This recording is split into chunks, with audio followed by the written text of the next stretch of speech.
Within 24 hours of resigning, you raised 41 million. No one's ever offered me 40 million bucks when I resigned. So I said the same thing up until September. Yeah. I flew to SF to basically tell my boss that he probably thought I was trying to lobby for promotion, that I was, actually leaving to start a company. And his response was like, send me the deck. Let's be the first to term sheet. I had 100 different permutations of how it was going to go in my mind. That was not one of them. Yeah. I'm Marco DeMeireles, and this is Undercovered.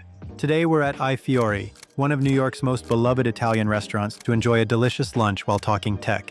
Here's Zach Cohen. He resigned from Andreessen Horowitz, raised $41 million in 24 hours, and built software that's replacing paper charts and a dozen disconnected systems across behavioral health. And he'll tell you why the hardest part of selling AI to healthcare has nothing to do with the technology. Yes, software will replace labor spend.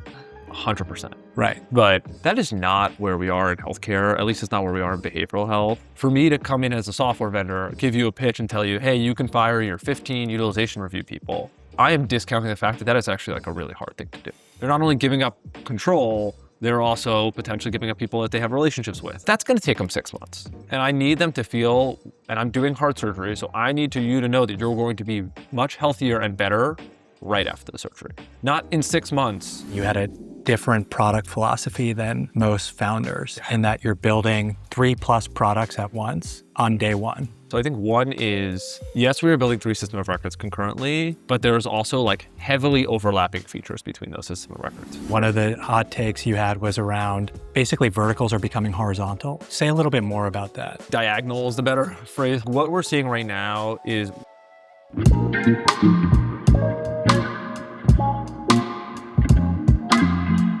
Zach, thanks so much for joining me today. Thanks for having me. I'm excited to do this.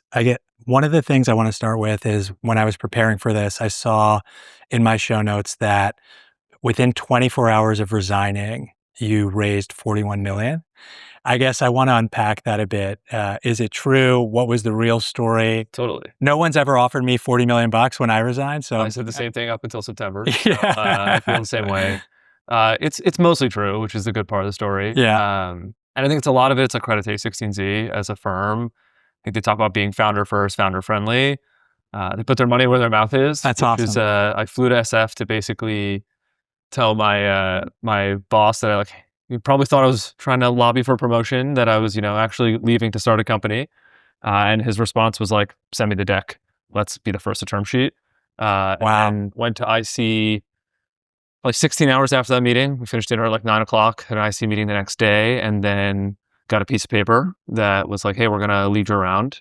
And Wow. It was an amazing experience. And then we had a bunch of other funds over the next couple of days. So the 41 was raised over probably 72 hours, but the Andreessen lead was raised in essentially 24. So it was amazing to have the vote of confidence from the firm you've worked at. And then also the way they treated me on the way out was amazing. It was almost just why are you still here? Go build a company. Wow. So it was kind of really nice to have a firm who've you've put a bunch of time in, and I've spent a bunch of energy trying to have them believe that I'm going to be a great investor. And they, maybe believe that, but they believed I'd be a better founder. And they were like, let's just give you capital. This mission makes a lot of sense. We trust you. And I had 100 different permutations of how it was going to go in my mind. That was not one of them. Yeah. So it was a pretty awesome experience. And I'm super thankful for a16z to start the momentum, and they've been instrumental in building the company. Well, it says a lot of great things about you and, of course, them as partners.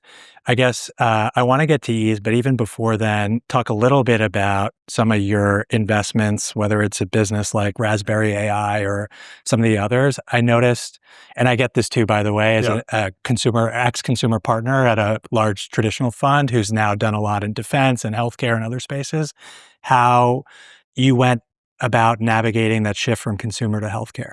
It's an interesting question. I get it all the time from consumer founders who are like, should I pivot to healthcare? I get healthcare founders being like, oh, how cool is it to do consumer stuff? I think the one thing that I was always just attracted to just broadly with companies, I think my investments kind of show that, and then also the company that I'm building, is I wanted to invest in daily active tools. When you look at most B2B software, most healthcare software, you don't have daily active tools. And for me, when I thought about building Ease, which is essentially the operating system for every single employee at a behavioral health company, from clinicians to admins to billers, we can get into what the company does later. The driving force to me was I want to build a product that everyone is in every single day. And consumer, that landscape is small, right? There's messaging, there's email, there's maybe some social products. In B2B, a lot of these amazing companies are not workflow tools every day, or they're workflow tools for a specific person at an organization. So I was always attracted to like the operating system, the super app building mentality. And I think, that was kind of one component here. I think healthcare was always like my consumer interest, always leaned a bit of healthcare. And also like I started my, I guess, quote unquote career when I was like 19. I sold an education business to a small private equity firm. And I always knew I wanted to work in education or healthcare, whether it was like through the consumer landscape or through B2B, kind of wasn't the vessel or like the medium I was thinking about. It was more, how do I build a product that every single person in the organization uses every day? And that's their driver, because I think that's how you affect change the most. And I also think that's like what drives me and what gets me to get really ambitious people to work at this company is, you have a drug addiction center. They are working 24 hours a day, 7 days a week, and they are in your system all day to do everything from medication administration to claim submission to intake and admissions. And that to me was like, I want to go after something like that from an ambitious perspective, and also just from like a thinking about product in a way that just feels incredibly wide-reaching and complex is kind of what drew me to say, hey, maybe this isn't consumer, but in a way it has to be consumer. People have to enjoy using it. It has to be delightful. It has to be an experience that they feel like when they log in, it's a positive login, not a, oh man, I have to enter the system again. Right. And were there, I guess, things you did to acquire that healthcare expertise, either pre-launch, pre-business, or during the early days? I hope a16z is not listening, but my last 6 months there, I moonlighted as like in a bunch of ambulatory clinics across a bunch of different different therapeutic areas, just to understand kind of what the systems are, how people use it, what the flow was. I was always a like researcher type person, so this was kind of like a really cool research project. Yeah. And then as I got deeper, spent a lot of time just with a few different therapeutic areas. I started to kind of hone in the idea. I was like, okay, system of records are interesting. Daily active system records are interesting. Okay, in healthcare, what is that? That's the electronic health record system. Okay, there's like, Epic and Cerner and large health system. And then there's like these long tail ambulatory markets. Let me go look at the long tail markets. Which ones are large? Which ones are filled with, and kind of the private equity companies that are just not using kind of AI, or it wasn't core to their thesis. And kind of like thinking about markets and doing that, and then just spending a lot of time with the end users themselves. Yeah. And I think what you find when you're working in a market that doesn't often get venture capital attention, people are really open to talk to you and hear out their problems, to let you into their facilities, to let you into their offices, their clinics, ask them the questions, see their data, understand what's going on. And I spent basically 6 months before starting the company doing that. Wow. And then started the company and, got the pitch to a point where it felt like it was tight enough. And I felt deep enough from a conviction standpoint that, by proxy, I can get my investors to feel that conviction, or at least half the conviction I feel, so that they would write the check. And then the last 9 months were, school of hard knocks. Implementing EMRs into facilities is very different than, talking about them and thinking about these things on a PowerPoint and Excel sheet. But it's also like it's a continuous learning process. Every organization is a bit different. We spoke to a total brain injury group today that has 200 homes. Each home has 2 to 3 beds. They take care of people that have like traumatic brain injuries. That is a totally different billing system. They have these like service hours they have to hit and different types of services, and their rev cycle component is way different than someone who might have a rehab center. And I think you just have to go with a mindset of like, hey, we're going to learn, we're going to figure things out, we're going to ship things quickly in the sales process, and we're not going to say no to mostly anything if it feels reasonable. Yeah.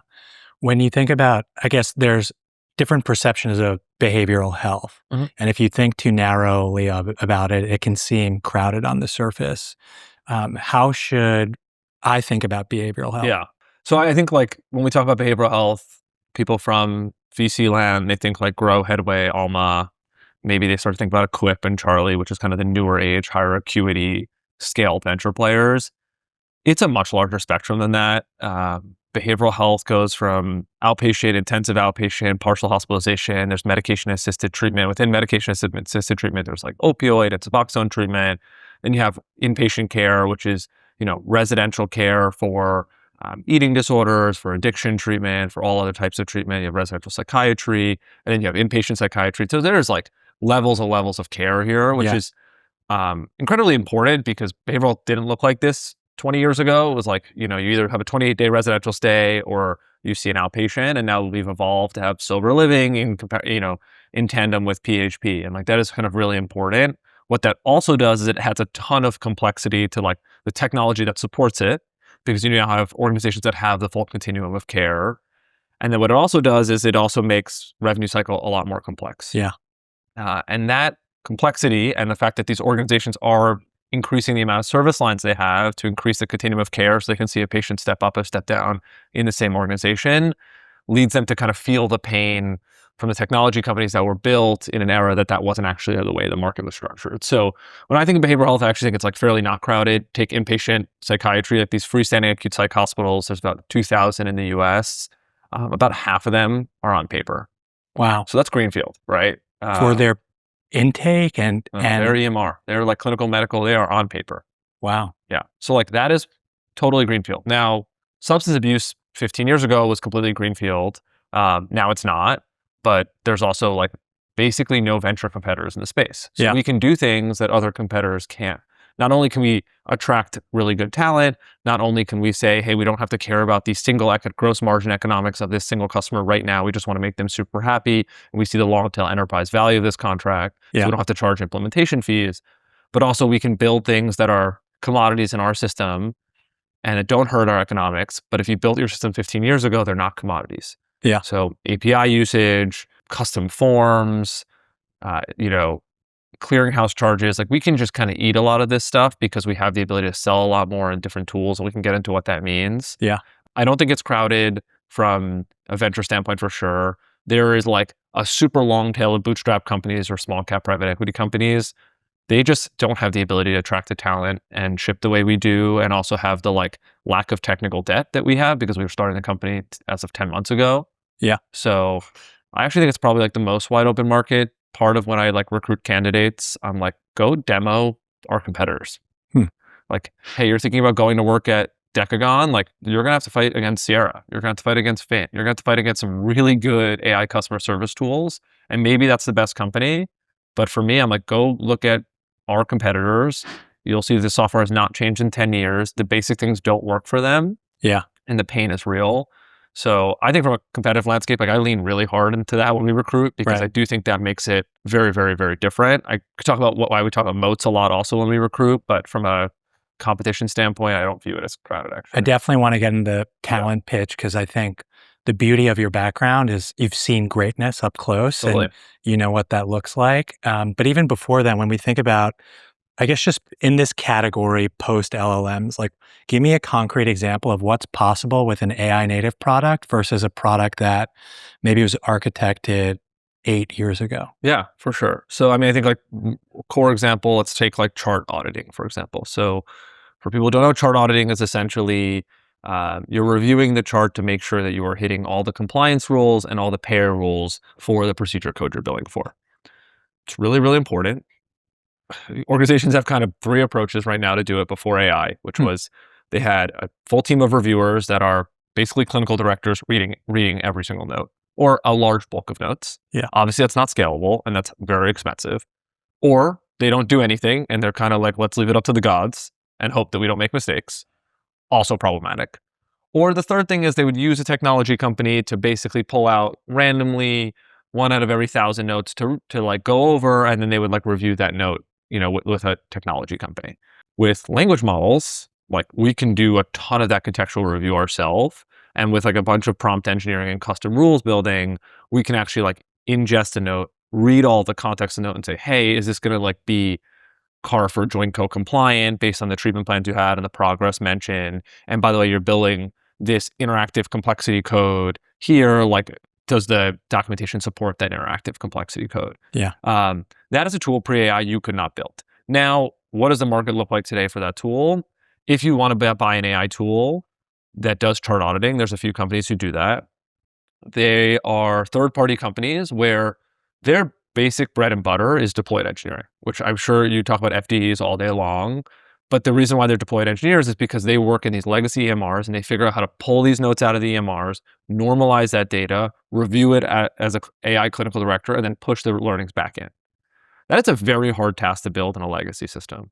When I think about an AI native system, I think about the fact that I can structure my notes so that LLMs know how to read them. I can bring the chart auditing into the note. And by the way, I can bring it into the note at any given point in time versus a third party has to figure out when the EMR is going to let them touch that note. And for me, I can say, cool, I actually don't have to do any deployed engineering work. What does that help me? It helps me ship products faster. It also helps me be pretty competitive on pricing because I don't need to price in the cost of having 2 engineers do 6 months of deployed engineering work. Right. And I just have to price in the cost of like, okay, there's a model call here, there's some prompt engineering. And now I'm like, maybe chart auditing becomes a commodity in an AI native system. Maybe not. We charge for it today, but if we decided not to, like, sure, our gross margins might go down, but also we might be able to blanket the entire market. Oh, that's interesting. So post LLMs, there are core features you can make commodity products. For sure. One of the reasons I was really excited to do this was I felt like outside in, you had a different product philosophy than most founders in that you're building 3+ products at once on day one. Yeah. And, the conventional wisdom is do one thing in a really narrow way, deliver a ton of value, be great at that, and then earn the right to expand the TAM of your business. Mm-hmm. It seems like you're leading with an EHR, an RCM business, and a CRM. Yeah. Why build 3 products at once? Yeah. No, it's a good question. I think that's like the hottest take I have as the founder is the approach of our company building 3 system of records concurrently. Yeah. I think there's like a few things to point out here. So I think one is, yes, we are building 3 system of records concurrently, but there's also like heavily overlapping features between those system of records. So yes, we call it a CRM, but the CRM is essentially everyone who is not yet a patient, all the process you have to do to get them to become a patient. And then you need to convert that client or lead into a patient in your EMR. Everything that you do previous to them becoming a patient actually mimics stuff that you do to them as a patient. They take an intake packet, you do some like medical questionnaire, you assess if they're the proper patient for you, you do an eligibility check, you might take a payment, and all of this stuff needs to flow directly to the EMR. Yeah. So when I talk about CRM, like when we talk to customers, it's like, yes, your admissions team and your business development team, your marketing team is working in it, and they're not giving clinical services, right? But they are talking to patients, they are collecting information, they are checking insurance, they're doing all the pre-work. That is essentially all the stuff that you would be able to do as a patient in the EMR. So to me, I'm like, okay, we should be able to build a CRM because it basically like mimics our EMR with like less permissions and less like access to clinicals. Yeah. So that's kind of the CRM. On the revenue cycle component side, like it is such a pain point in our current market that people practice management systems or revenue cycle management systems are a third-party tool. There's 3 reasons for that. I think it's creates a ton of reporting debt because like you basically have no feedback loop into your clinical documentation or into your intake admissions because all of your revenue is being basically adjudicated on a separate platform with basically no visibility. Second thing here is like you can't do a ton of automations on revenue cycle if you don't control the clinical workflows. Because how is a claim created? Documentation is finalized, services are delivered, claims are created. The third thing is basically the more you have in your system of record flowing through, the more value compounding happens. So if you use chart auditing and we help you basically make sure that all your notes are supporting the procedure codes that you're billing, but you're billing outside of our system, doesn't really matter. Yeah. Right? But if you're billing inside our system and our system connects that, hey, actually the chart audit failed, we should build the procedure code, not the one you coded. Or we should upcode because you actually didn't reach that you didn't notice you had interactive complexity, but you did. Then it's like, okay, we can actually see all of the flow in our system. Right. And we're not passing our training value to other people. So I think that's kind of how I think about, one is like, they're very overlapping. I think the second thing here is, I just don't think the current market structure of, especially in behavioral health or in these like ambulatory markets, are sustainable. The companies that we're basically going up against is, hey, do I buy Ease Health or do I take my legacy EMR and buy 11 AI point solutions on top of it? The problem with that is like their legacy EMR has like probably a pretty bad data model. It's probably pretty hard to work with. They're probably not super friendly around their API. It becomes a game of like, how good are they at like RPA or Chrome extensions or building kind of data pipelines out of the system? And every company of those 11, maybe they have a great product, but it's their only product. And they have to charge 80% gross margin to be, a good business in the software world. There's 70% gross margin. So now you're a company and you're like, cool, I'm going to buy this EMR and then I'm going to buy 11 point solutions that are probably more expensive than my EMR. They're all trying to make 80% gross margin and my software spend is going to balloon. And sure, there's like labor savings, but we can talk about that. Like, I don't know if I fundamentally believe that is like enough of a driving force to make that decision. So I think for us, the second thing is just like, okay, there is a consolidation of like, hey, I either buy these 11 vendors or I buy ease. The last thing is like, I just think where we are in the AI world today, like I want to be building the most operationally complex software company. I am very nervous of Anthropic and OpenAI. They are clearly very good at shipping very good software in different domains. Yep. That feels scary. If I have a single piece of software where in a single model release, my software becomes fully commoditized, 20% commoditized, that feels really hard. Yeah. So I think like the feature of my business is that like we have a bookings to revenue lag. I need implementation specialists. I need nurses on my team. I need billing specialists on my team because I need to configure my system. I need to basically build workflows around them. I need to basically customize their system to fit their organization. Right. And that 90-day bookings to, or, car to R lag, to me, I'm like, that will never get commoditized. Yeah. Or we are far away from that. So that's kind of the three reasons why I think about like, hey, I know it's ambitious, but I also think it gives you the most defensive business where the ROIs kind of compound onto each other and you actually have the ability to build the most comprehensive products in the shortest period of time because you're just kind of focusing on the application layer of those products and not worrying about the commoditization of a single feature. Right. Do you want to be able to integrate with the EMRs in your spaces? No. So you can't just use ease for RCM or CRM? No. And my joke is essentially like, you have a person who comes to you, they have a really, really bad heart. Maybe they're overweight, right?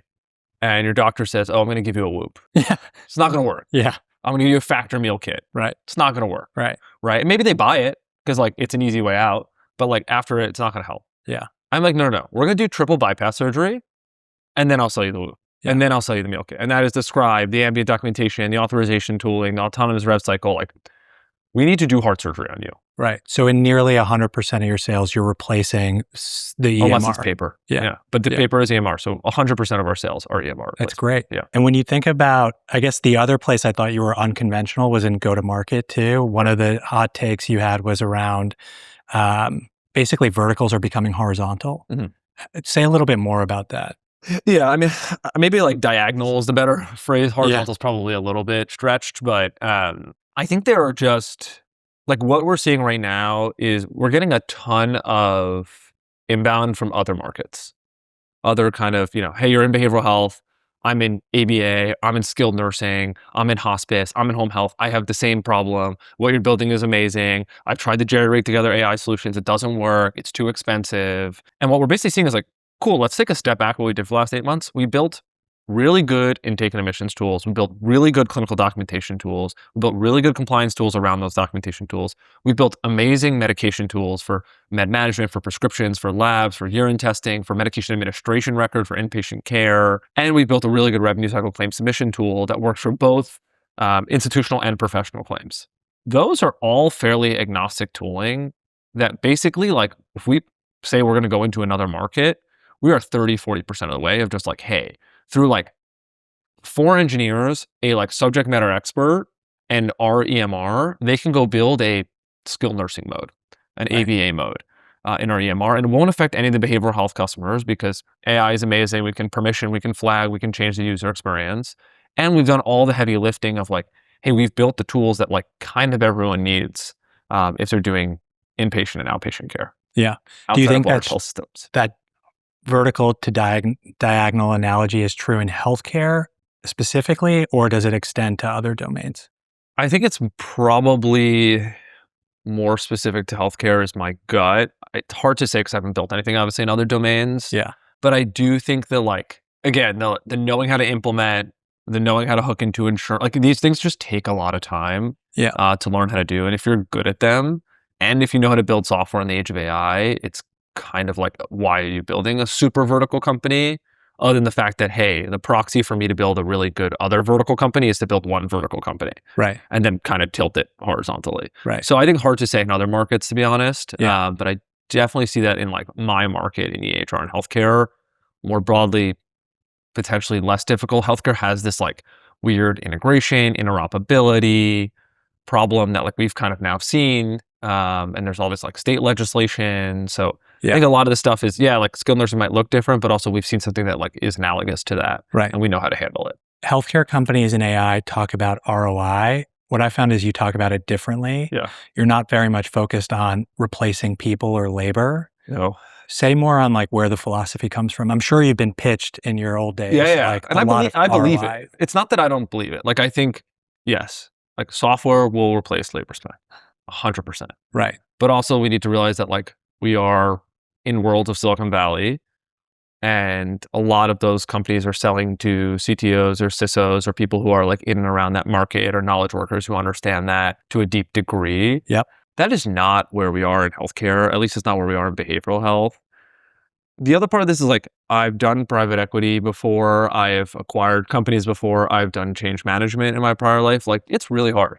Like, it is really hard, even if you're really good, and even if you have a really good plan. I mean, you ask anyone from Alpine, they're going to tell you the same thing. Right. So for me to come in as a software vendor, give you a pitch and tell you, hey, you can fire your 15 utilization review people. Like, I am discounting the fact that that is actually like a really hard thing to do. They're not only giving up control, they're also potentially giving up people that they have relationships with, or their workflows, or people who are really excellent and they haven't thought about like reorging them. And to me, I'm like, I get that. And some people are like, well, like they can figure it out or we can help them with that. Sure. But that's going to take them 6 months. And I need them to feel, and I'm doing heart surgery, so I need you to know that you're going to be much healthier and better right after the surgery. Not in 6 months, you'll be out of the hospital, right? So to that degree, we pitch software consolidation only into our initial sale. An EMR system, a medication administration record system, an AI scribe system, a revenue cycle system. And when when I'm counting them, these are different vendors. They have an analytics system. They have a chart auditing tool. They have a CRM tool. Too many tools. I mean, I can keep going. Yeah. I mean, I think it's 9 or 10. Which is common, by the way. Which is common, right? Yeah. And they're a nice sized organization. They run a bunch of locations, hundreds of millions of dollars in revenue. And their EMR vendor contract is like $700,000. But they spend $2.5 million on software. I want to come in there and say, you're going to spend 1.5 on me. We're going to consolidate that 2.5 to 1.5. I'm giving you $1 million back. For a healthcare business is doing a lot of outpatient, that is actually like probably really helpful to their EBITDA margins, which are industry-wide like 10 to 12%. So, hey, I'm going to give you back $1 million. You're also going to get all these efficiency on my platforms, but you don't have to believe me. You're consolidating your vendors, which you don't even like any of them. We're going to give you a much better system. Your clinician NPS is going to go up. Your billers are going to be happier. Your admin team is going to be happier. Your intake and admission team is going to be happier. They're going to all have to do less work. You save $1 million. Now you're on a platform for 6 months. Our QBRs are all about labor replacement. Our QBRs are, hey, here's all the efficiencies you're seeing. Here's all the workflows that we see that are not efficient. And here's all the tools you should be buying to buy that. And now we've gained trust. You've saved $1 million. You're happy on our platform. And now we are a partner to you. Right. And as we are a partner and we've shown you we can do other things, then there's a trust where I feel like I can start to sell, hey, your P&L can improve by 3% if you buy this software.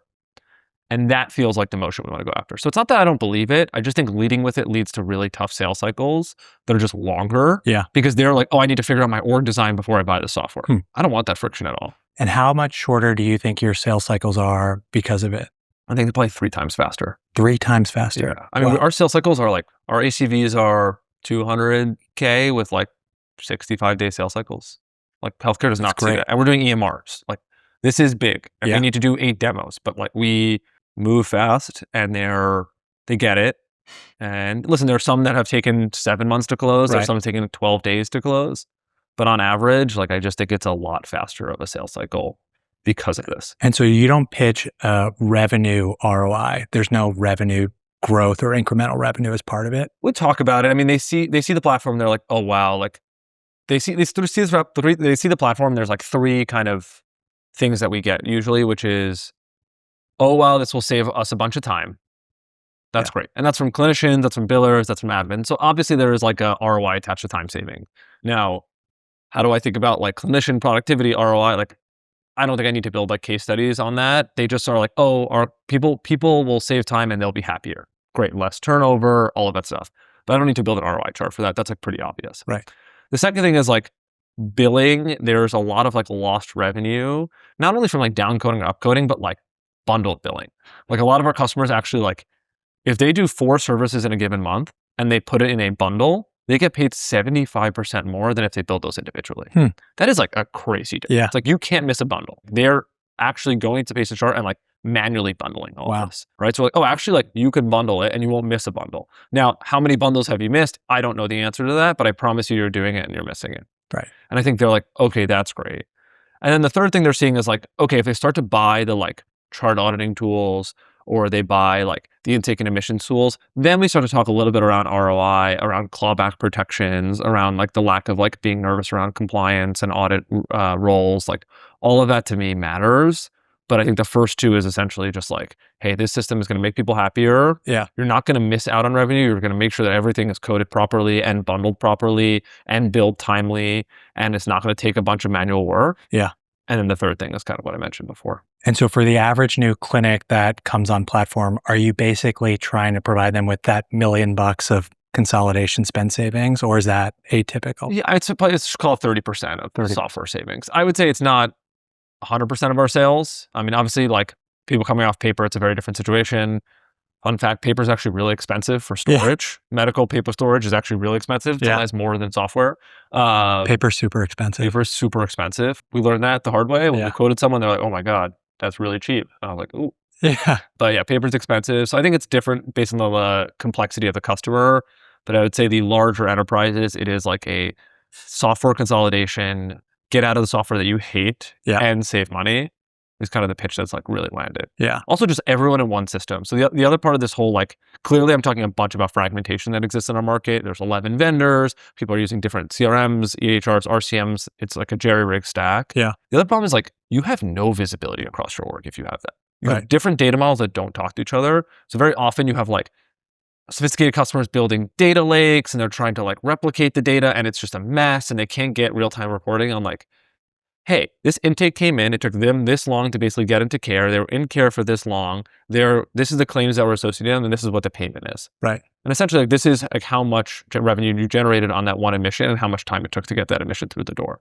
That data is like impossible for them to get in a fragmented environment. So all of this comes together to the CEO who's like, everyone loves this, like what's in it for me? And I'm like, pure like operating metrics across every single user because everyone's logged into the same system and we have attribution on every single click in our system and you could look at all of that in real time. That's great. I want to switch gears a bit to company building. And I think what's interesting is you chose to build a company in New York. You know, I'm seeing, so obviously I built our firm here. My wife built a venture-backed company here in New York as well. And I'm very bullish on New York, but I'm curious like the tension you may have felt and why you chose to build it in New York. Yeah, I mean, I selfishly love New York City. I think my co-founder also does. I think we talked about SF briefly. I think the thing we thought about New York City was like kind of 3 things that were like, okay, this is the company. This is why we want to build a company here. I think the first thing is just very selfishly, like me and my co-founder wanted to be here. And like we wanted to live where we wanted to live and we wanted to build a company where we wanted to build a company. And we thought that that would just basically like fuse through culture of the company of like, we're happy, we're in the city we want to be building, and we're like feeling really, really energized. I think I've often seen founders move to SF because they feel like they have to, and then be like pretty unhappy that they're in SF, but they're building their company. Yeah. I fundamentally don't believe in that. I'm not someone who's like running offsites every single month to build culture. I'm like, I want people to just be really happy here and to be a place where people work really hard, but they come to work and they're like living the life they want to live in and around work and at work. So I think like the number one for that proxy for that is like, are your co-founders doing that? And is that like being infused through culture? I think that was kind of one thing that we were like 100% we need to do. Yeah. Second thing is just like, I've been in New York my entire career. Even at Andreessen, I was like the New York guy. My co-founder was in New York the last 5 years. Like we did have differentiated kind of networks of talent in New York. And I think New York talent, there are tons of amazing people in New York. I think the like top 1% in New York rival the top 1% in San Francisco. I will stand by that. And we are both, you know, very confident founders that we're like, okay, if we can get the top 1% in New York, like we're going to be great. And I think we've done that. Like, I think the team that we've assembled is amazing from, you know, We have our head of revenue cycle came from Andreessen, which worked there 4 years before me. We have our head of sales was like leading all XAI API sales. We have staff engineers, senior staff engineers from Adapar, from Amazon. We have 3 principal engineers from Palo Alto Networks. We have folks from Scale, folks from Netflix. Like we've really like kind of recruited really, really talented people. I do think we have to do maybe a little bit more work to find that 1%. So I think our like yield from like interview to offer is probably a lot lower than it would be in San Francisco. Yeah.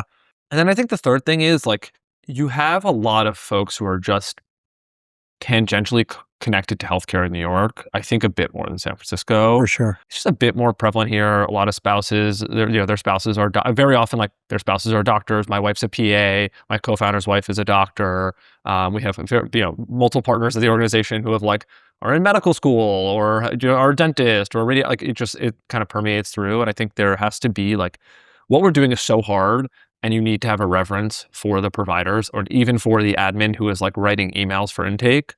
And if you don't have that reverence, it's very hard to be an engineer here. Yeah. So I think that like that came pretty naturally with a lot of folks in New York. And on top of that, like the city is just, you got to work really hard to make it. So I think it's kind of like, there is a level of intensity that come with people who like chose to live in New York. Yeah. So it's going deeper on the talent side. Yeah. How did you, outside of your co-founder, which you should give context on. Yeah, please. How did you test your first 3 to 5 hires? Like, was there a work trial philosophy? How did you structure and run them? Like, what specifically did you do? Yeah, my co-founder is amazing. Like, no way the company would be where it is without him. And he's technical. He's Raymond. Yeah, his name is Ray. He's our CTO. He was, I think, engineer number like 15 at Okta. He was engineer number 1 at Expanse. And then he led all East Coast engineering teams at Palo Alto Networks. He was a cyber guy for a long time. Yeah. We were kind of mutual friends for a while. And then kind of every time we met, it was like not a VC meeting someone who was like good or back. It was just us talking about ideas. The last time I met him before we decided to start something, we were actually thinking about very similar ideas. He was trying to build an operating system in home health, and I was thinking about doing it in behavioral. So like felt like it was really going to work, and we were kind of really aligned. And then on the first employees, like we were very lucky that we both kind of hired people that worked with us previously. I think the first 3 engineers worked with Ray. Our first kind of RCM person worked with me. Our first salesperson I knew pretty well over a few years. So I think the first 3 to 5 hires were just like, let's bring in people that we thought were the best people we've ever worked with. And Ray and I kind of knew going in before we raised, we kind of like circled those people. And I think like when I talk to seed founders, I'm like, before you raise your seed, like line up your 3 hires that you're going to make right away, because that is the best proxy for an investor giving you capital is you can go materialize that into labor. And we took that pretty seriously. So, I mean, the day we basically raised a round, we had 5 people join us, even before the cash hit the account. And I think that was kind of really exciting.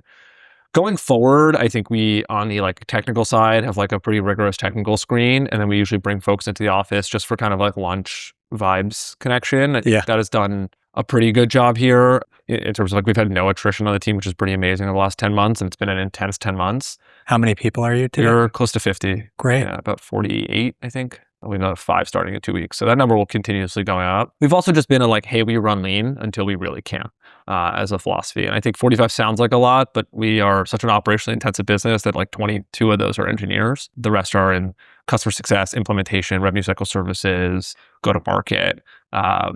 So it's been great. I think we are like, we've tried the work trial.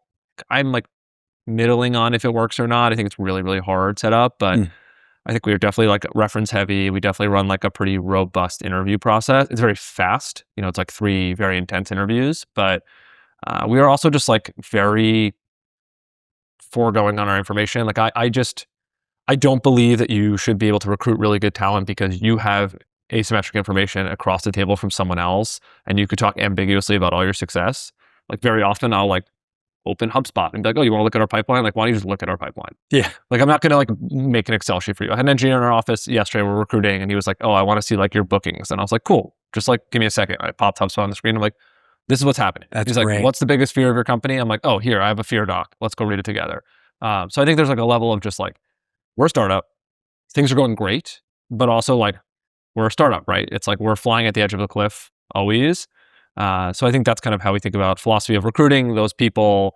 I think we want people who are just also like, and ask this to everyone, which is just like, are you super passionate about this? Because the overlying narrative of people who've just worked harder and are happier here are just like, this is the best job I could have at New York. And if you feel like, oh, this is like a cool engineering challenge, or this is a cool go-to-market challenge, it's a new market, it's sleepy, like it's just not enough. Right. So we have a joke internally that we call Jewish conversion reviewing, which is, I don't know if you know about Jewish conversion, but they push you away. It's hard. Yeah. It's hard. They push you away. Yeah. So we often are like, hey, you shouldn't want to work here because of these 3 reasons. And usually those people who come back are like, they're probably the right ones. So we do very little selling initially. And then obviously when we like you and we've done the conversion, we push you away, then we're happy to welcome you into the Ease Health tribe. But it's a little bit of that. Yeah. We do it also on the sales side also. We do a little bit of like pushing people away, making people want it more, just as like a philosophy of the company. What's been the hardest role to recruit for?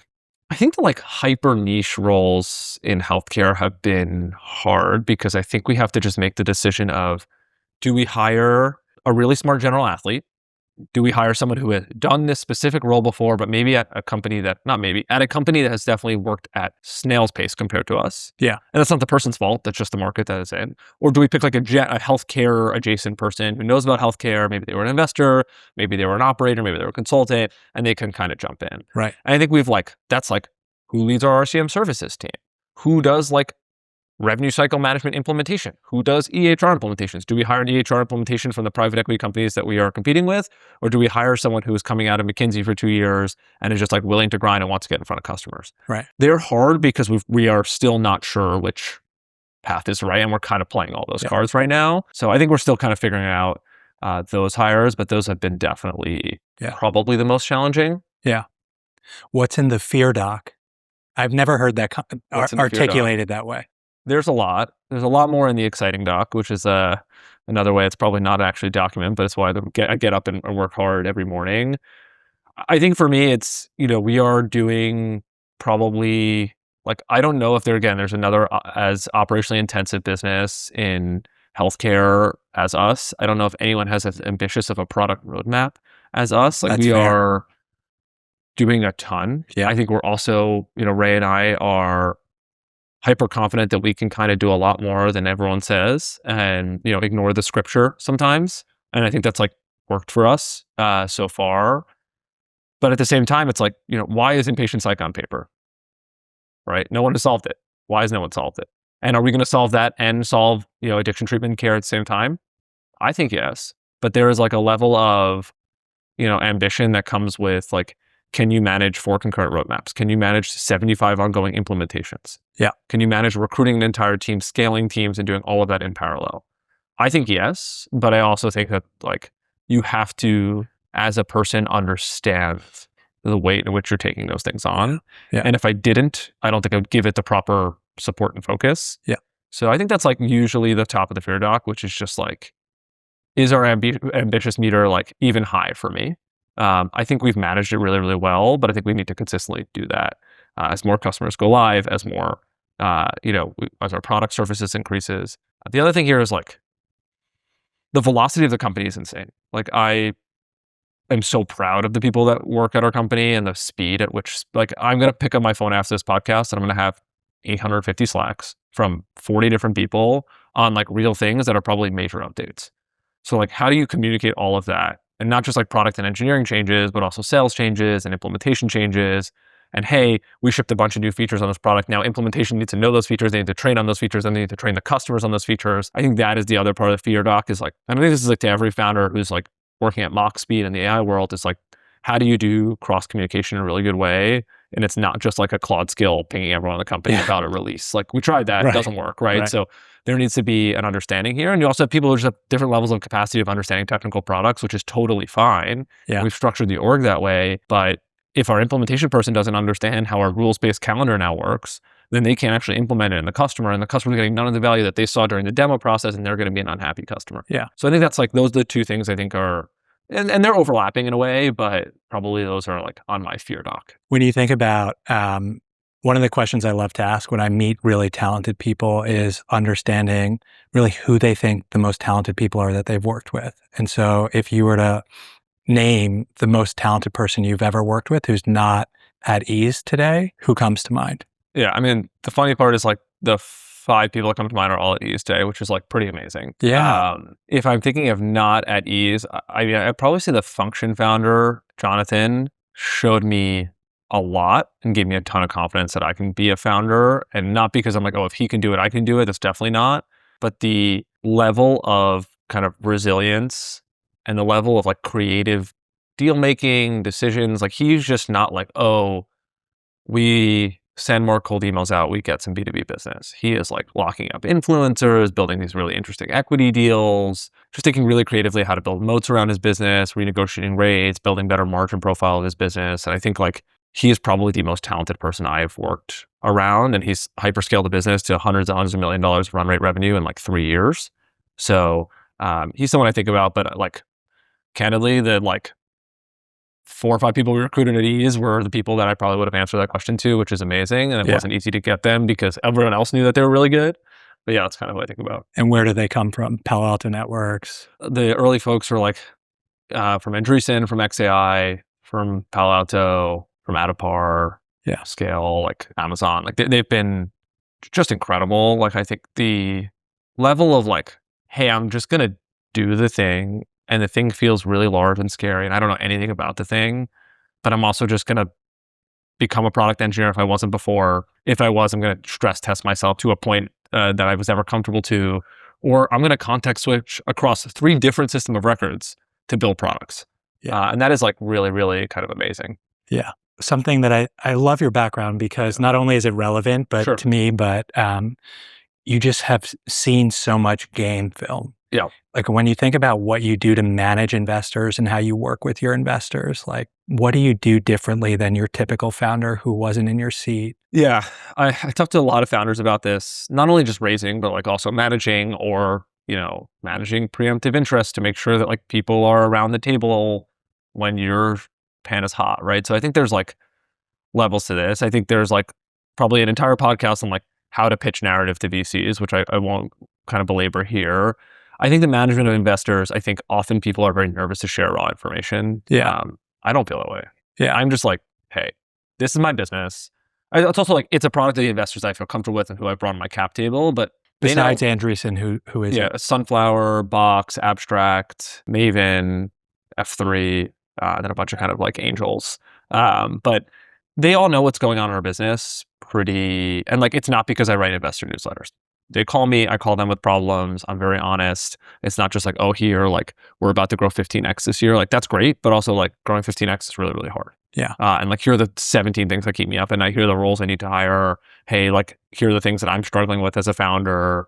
And I think like being more open with your investors will just go a longer way. So you make the time to call all 7?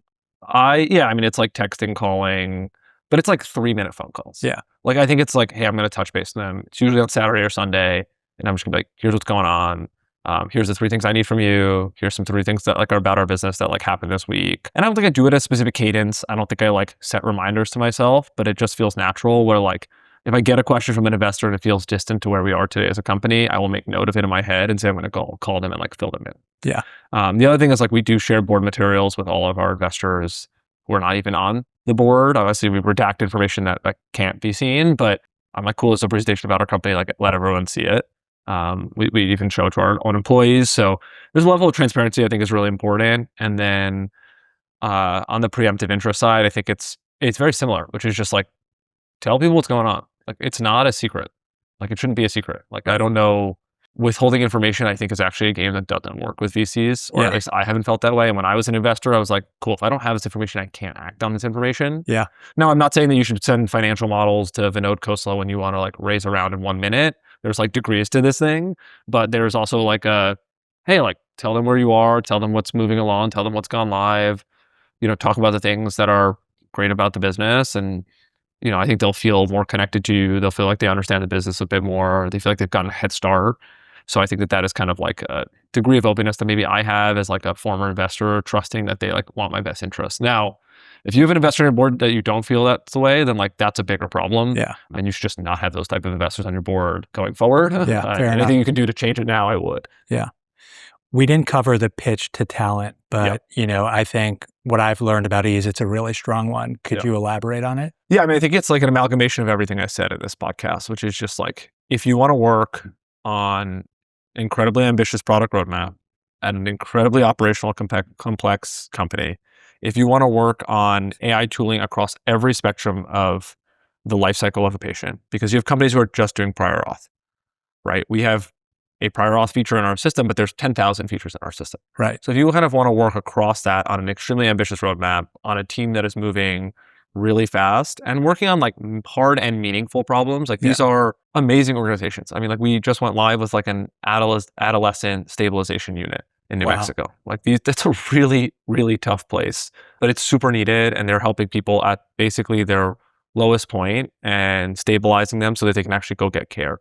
And they can go into group therapy, and they could actually like attend and be mindful and get well. And I think like those organizations don't have technology that support them to go do those things, and they're worried about billing and not having enough money. And I think if all those three things seem super interesting to you, and you want to work on, again, really hard technical problems, because this is a product that gets used 365 days a year, 24 hours a day. I don't know if there's many other companies who can say those things. That's great. Let's talk growth. It feels like outside in, you guys have been quite on a tear. Like, tell me a little bit about how the business is growing. Yeah, I mean, I think when I was starting this company, I was like, okay, system of records, EHRs, they grow 20, 30%. You look at like the AI native ERP market, maybe they're growing 3, 4, 5 times, and investors are salivating because selling system of records are really, really hard. We have basically been in market with our product since end of February, and we're now kind of closing on July. We will probably grow 7 or 8x in that period, and probably close to 13 or 14x by year end. Wow. So bookings is really up, and then we are going live with customers basically every 2 weeks. And they're just massive enterprises in our pipeline now. We're now seeing deal sizes 750K plus annually, 3-year terms, ability to scale those deals tremendously as we release more products. So I think it's really exciting. I think it's especially exciting because nobody knows who we are, right? We're this like weird company that's got like some nice typography in a green font, compared to maybe some of the older logos. And then we're just like a bunch of young people trying to sell them software that matters. And there's a lot of like, who are you? I don't see reviews about you. You only have 3 case studies. But we've been able to mitigate a ton of that by just like showing products, showing up extremely professionally, running an amazing sales playbook, running an amazing like sales and engineering combined playbook of like, hey, these are the 3 features you wanted a week ago. They're in our system. They're in production. Here are the forms you struggle with. Here are the reports you struggle with, and we'll build them all out. By the way, this is a proxy of like how your implementation will go, which is like, we're going to make everything work for you. So I think it's like, that was like, my fear was we weren't going to grow fast enough. Now we are growing at massive pace, or at a kind of really, really pace, and it's accelerating. Like, July will be our best month. I believe August will be our best month again. Wow. So it's not just like, oh, everything's compounding into July. It's, it will continue to grow. And, I think when you think about system of record companies and being able to grow that pace when no one knows who you are, I'm also just like, next year is going to be crazy. Like if we have case studies from all these big customers who are now paying us and are happy, and those case studies will be about clinician NPS and about efficiency, but they'll also be about EBITDA margin improvement. We're going to be talking about software consolidation. I feel like every middle market private equity platform is going to try to get on this. I think we're going to have a bunch of customers who are like, oh, I know those brands. Those are the best brands. And they're on this platform. And it's just going to be all of the friction and inertia people have felt to switch onto a new product will go away. Yeah. And I think next year will just be an even crazier growth year, which is kind of really exciting. And so today you're at dozens of customers approaching? Hundreds. Hundreds. We're 100 plus customers, yeah. And when you think about like absolute penetration and where you can get to, is that in the thousands, tens of thousands? It's in the like mid-single digit thousands. That's great. Yeah. I want to ask 2 questions. One of which is, given the premise of the show is on the undercovered, like, are there problems that you see in healthcare that are still undercovered, or more broadly from your time investing? Yeah, I mean, I think the like undercover, I mentioned a little bit during this podcast, but I think when we started this company, we were not talking about inpatient psychiatry. We never really thought about that as like a level of care we would push into. I think as we go deeper and deeper, we're starting to realize that like it's a growth market, it's a need. The rates are higher, so people are moving and putting money into it. And you have this like supply-demand mismatch where demand is just outpacing supply, and which is why the rates are higher, which is why there's like grants and licenses are getting kind of gifted. And I think for us, it's a super interesting undercovered market where it's either paper, Epic or Cerner, and Epic Cerner is way too expensive because these are freestanding acute psych hospitals. They have 40, 50 beds. Maybe they're making $20, $30 million a year. They can't pay $2 million for Epic. Right. But they can pay $500,000 for software, but Epic starts at, $2 million. paper's expensive, and now there's a bunch of like reporting requirements and a push for everyone to get on an electronic health record. So it's really good tailwinds there. And then lastly, there is like the EMRs who kind of do it, which is like, hey, we do these 15 markets and inpatient psych is one of them. And they're still prohibitively expensive and they're pretty old. So I think like to me, I'm like, this feels like a really undercovered problem. And the nice part of this problem is, hey, if you can do medication inventory for such a high level of care, and you go all the way to the lower acuity ladder to like Spravato or TMS outpatient clinics, and you have all of this robustness around medication management, downstream, it actually makes our product way better. Yeah. And it doesn't make it actually like ill-fitting for that. It actually makes it, oh, wow, you have this like super robust inventory management tool. Hey, we have esketamine and we have Spravato in our clinic. We need that robust tool. But hey, Simple Practice doesn't have it. Other outpatient groups don't have it. But we're like, oh, well, we're going to do that. So I think the undercover problem is inpatient psychiatry, but almost the like higher acuity work does drip down if you're very thoughtful about the products to the lower acuity. Yeah. Because all of the residential addiction sites want to operate like a hospital. Right. Because they operate like a hospital, their patients are going to get better care, their compliance bar is higher, and they want to basically operate in a way that like they're operating at a degree higher than they're actually licensed to operate at. Right. And I think that just kind of trickles down. So I think the undercover problem is like this kind of higher acuity trickle down inpatient psych world is probably where I think about. Really well said. Yeah. I guess one final question I have is, if you were able to put a message on a billboard for 1 billion people to see, what would it say? Everyone in my company will laugh, but just do the thing. Like, that's it. I mean, like I say it all the time, which is just like, I am not a consultant. I am not someone who spins on a lot of things. Oftentimes, if you just kind of do it, and if it's a little bit of the wrong way and it gets done, it's okay. Yeah. So there's like very often times it's like, just do the thing or go founder mode. Like we talk about that a lot as a company, which is just like, do the thing, understand why you're doing the thing, and then iterate on the thing once you have information to iterate. Right. So I think it's just for people. And like, I get a lot of people, oh, how do you start a company? How do you make sure your idea is good? Like oftentimes I give pretty frustrating feedback. I'm just like, just do it. Yeah. Just kind of do it. Like I couldn't tell you if this EHR company was a good idea 9 months ago. I mean, I pitched it to investors saying it was a great idea, but obviously in my heart, I'm like, there's 10% chance this is like a worse idea than a spork, but it wasn't. And I only found that out by like 9-10 months of grueling work and being like, oh, this is actually like a good idea. And if I didn't do the thing and I spun on research for a while, then I would have never known, and someone else probably would have taken the idea. Well, that's a great place to end. Thanks so much for joining me, Zach. Yeah, thank you for having me. Yeah, it's great having you. That's it for this one. Thanks to today's guest and to the team at the Alta Maria Restaurant Group for the food. If you're building something nobody's writing about yet, or you know someone who is, get in touch. Subscribe on YouTube, follow the show on Spotify and Apple Podcasts, and we're on Instagram, TikTok, LinkedIn, and X. We'll see you at the next one.